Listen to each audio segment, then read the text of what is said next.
മരണസമയത്തെ തീവ്രമായ ചിന്തയ്ക്കനുസരിച്ചിട്ടാണല്ലോ ഇനി ജന്മം ഉണ്ടാവുക. അപ്പോൾ ഭഗവാനെ നിരന്തരമായി തീവ്രമായ ഭക്തിയോടുകൂടി ഈ കാലം മുഴുവൻ അങ്ങനെ കഴിഞ്ഞത്. ആ മരണസമയത്തും അങ്ങനെ ഭഗവാനെ ധ്യാനിച്ചുകൊണ്ട് മരിച്ചാലോ ഇനിയും ഭഗവാനെ ഭരിക്കാൻ പറ്റിയൊരു ജന്മം കിട്ടും. അങ്ങനെ ഞാൻ 100 ജന്മം എടുക്കും. ആ 100 ജന്മം തപസ് ചെയ്യും. ആ 100 ജന്മത്തിലെ തപസ്സിൻ്റെ പുണ്യം കൊണ്ട് ഞാൻ ഭഗവാന്റെ അടുത്തെത്തും. ഈ ജന്മത്തിൽ പുണ്യം ഇല്ലാത്തതുകൊണ്ടാണല്ലോ അവിടുന്ന് വരാത്തത്.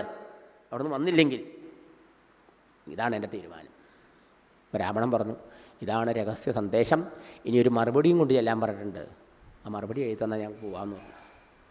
ഭഗവാൻ പറയുക, അങ്ങയ്ക്കറിയോ തദാഹമപി തച്ചിത്തഃ, അങ്ങയ്ക്കറിയോ ആ രുക്മിണി എപ്രകാരമാണോ എന്നെ പ്രാപിക്കാൻ വെമ്പുന്നത്, ഇതുപോലെയാണ് രുക്മിണി എന്നോട് ചേർക്കാൻ ഞാനും വെമ്പുന്നത്. മച്ചിത്തസ്രതം ഭവ മച്ചിത്ത സർവദുർഗാണി ക്ഷിപ്രം അതിധരിഷ്യതി. ഭഗവാൻ പറയുക, എന്നിൽ മനസ്സുറപ്പിക്കൂ, എന്നിൽ മനസ്സുറപ്പിച്ചവനെ എല്ലാ ദുർഘടങ്ങളിൽ നിന്നും സങ്കടങ്ങളിൽ നിന്നും ഞാൻ രക്ഷിക്കുന്നൊക്കെയാണ് ഭഗവാന്റെ പ്രതിജ്ഞ. അത് ഭഗവാൻ സത്യാക്കില്ലേ? അച്ചിത്ത സർവദുർഗാണി മൽപ്രസാദാൽ തരിഷ്യതി. ഇവിടെ ദുർഘടാരാ? എതിർ നിൽക്കണ ആങ്ങളമാരാ, ശിശുപാലാദികളാ അല്ലേ? ഭഗവത് പ്രാപ്തിക്ക് നമുക്കാരാ തടസ്സം? നമ്മുടെ പറഞ്ഞാൽ കേൾക്കാത്ത 5 ഇന്ദ്രിയങ്ങൾ.